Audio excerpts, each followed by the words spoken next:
everyone. Welcome to the show. It's so interesting how you can have this picture of paradise. A place that looks idyllic and perfect on the surface, but underneath there's this undercurrent of secrets and fear, and you can almost feel that right from the start. Yeah, I mean, that opening scene in 1966 in Malibu with the woman in the rose bushes, Uh, like, even though she's in this beautiful place, there's this sense of fragility, yeah. like she might be losing it all. It just sets the tone for the whole book. Oh, absolutely. It's like this beautiful setting, but with this underlying tension. And that's what we're diving into today with A Map to Paradise by Susan Meissner. It's a historical fiction novel that really pulls you in. It does. And for those of you who want to follow along or just get the book yourselves, we've got an Amazon link in the description below. Yeah, definitely check that out. And of course, if you love these deep dives into great books, don't forget to hit that like button and subscribe to the channel. Okay, so today we're going deep into the lives of these three women in 1956 Malibu. Melanie Cole, Eva Cruz, and June Blankenship.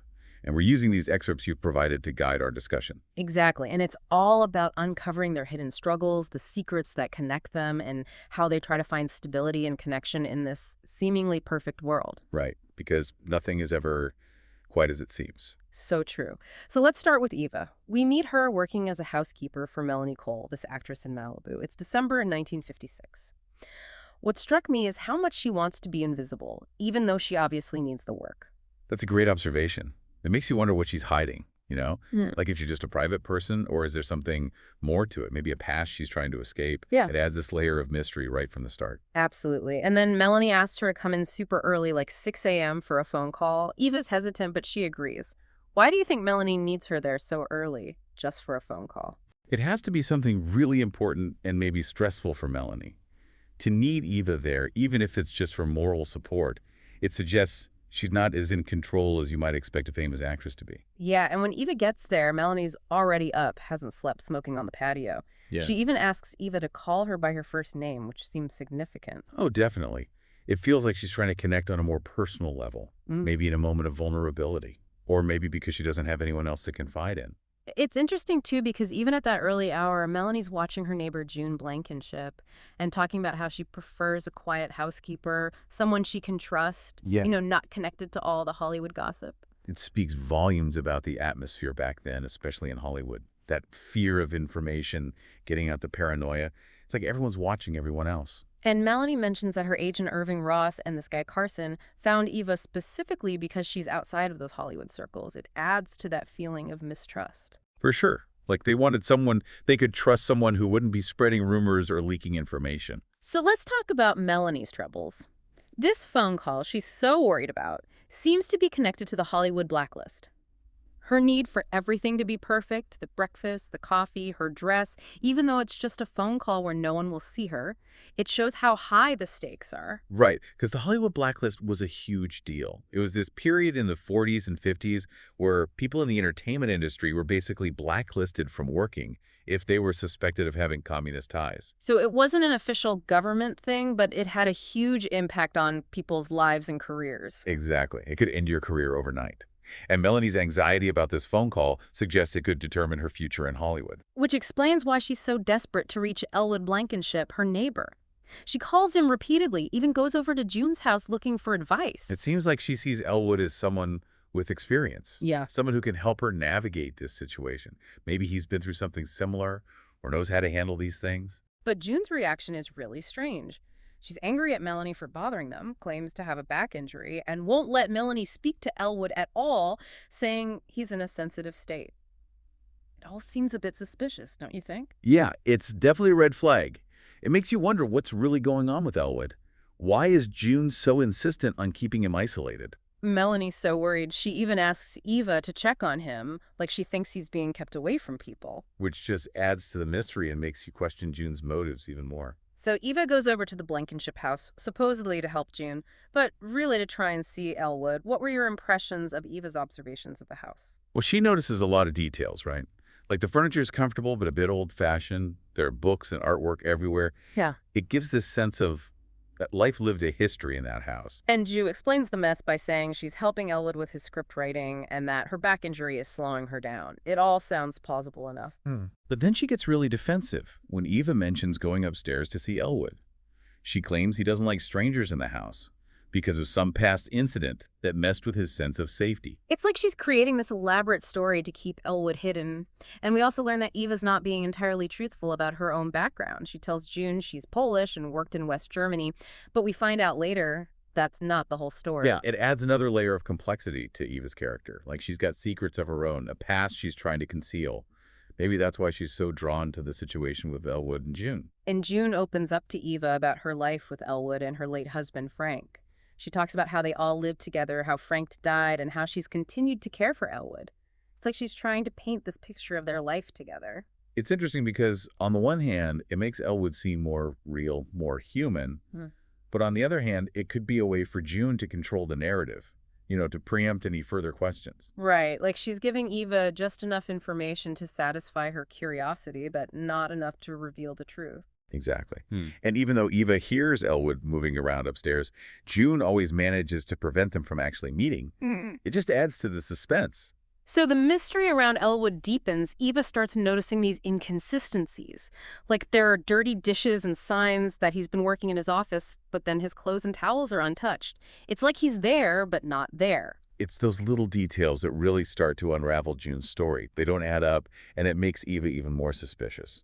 And we know that Melanie spoke to Elwood from his window fairly recently, so whatever's going on has happened since then. It makes the situation feel more urgent, more immediate, like something has happened to Elwood very recently. And in the midst of all this, we get these glimpses into Eva's own traumatic past, her family being forced out of their home and sent to a gulag in Siberia.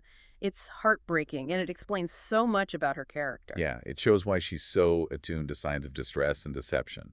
She's experienced that kind of upheaval and loss firsthand, so she's more sensitive to it than others. And the fact that she's created this false identity for herself, it creates a parallel with June, even though their reasons might be different. Right. They both have this shared experience of hiding their true selves for survival. There's this really touching moment when Eva offers to decorate the Blankenship house for Christmas.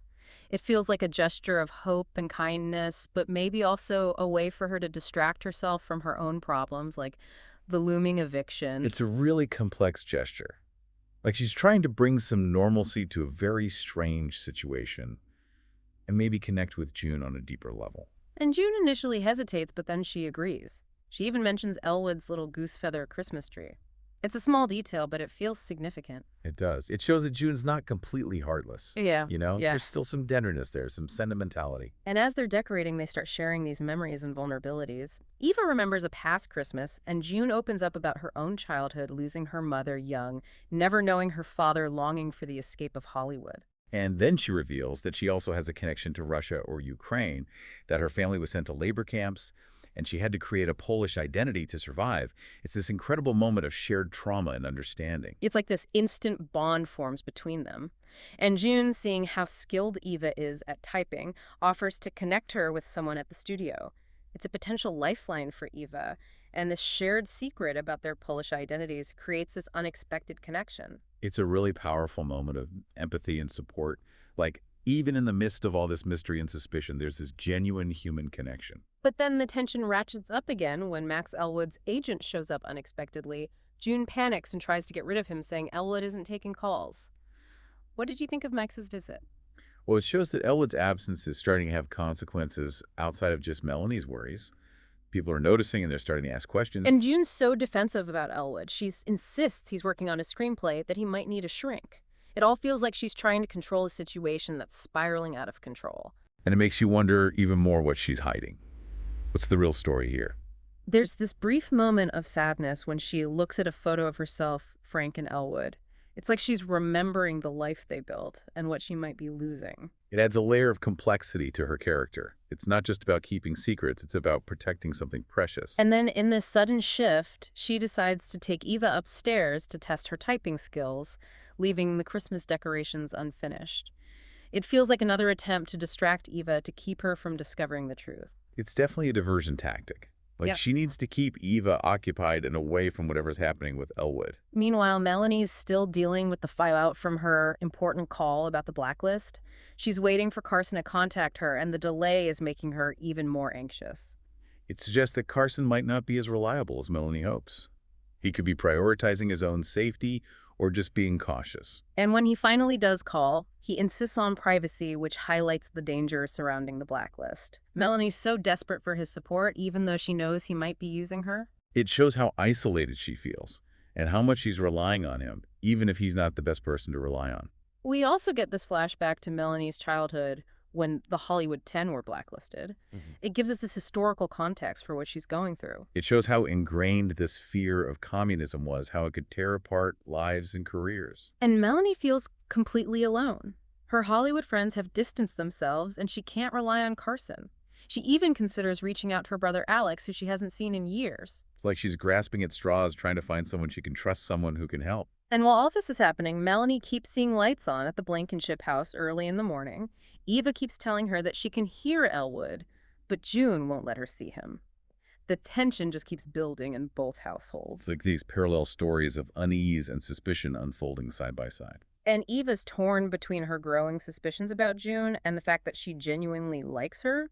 She's trying to reconcile those two things. It's a tough position to be in. Yeah. And it makes her character even more relatable, trying to figure out who to trust. And then there's this final clue that seems to confirm Eva's suspicions. She notices that Elwood's clothes are wrinkled like they've been worn, but they don't smell like anything. It's like he's not actually living there.